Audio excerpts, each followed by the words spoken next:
Magandang gabi Pilipinas, live mula dito sa Pag-asa Weather and Flood Forecasting Center.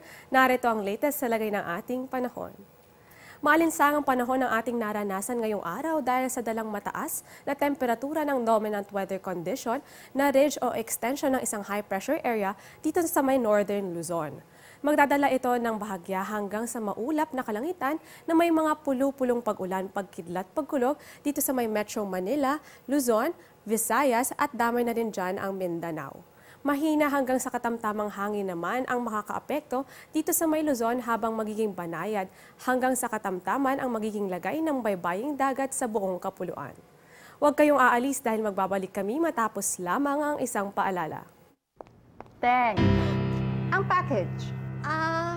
Ma'am, sabi ng Air 21 on the road na. Ano, Teng? Ang package. Ma'am, sabi ng Air 21 na receive na. Okay. Very good. Basta padala, sagot ka ng Air 21. May real-time delivery updates via text para worry-free ka. Teng, ang package, napadala mo na? Yes, ma'am. Sa Air 21. Sa Air 21, sagot ko, padala mo! Sa mga nag-aabang ng buwan ngayong gabi, matatanaw ninyo ang waning gibbous moon sa kalangitan.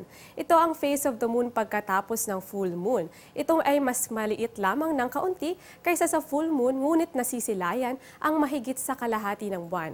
May mga ibang nagtataka na hindi raw nila nakikita ang buwan. Ito ay dahil ang waning gibbous moon ay lumalabas sa kalaliman ng gabi. Kaya para sa mga gustong mag-abang ay magpalit kayo ng kaunti upang masilayan ang waning gibbous moon.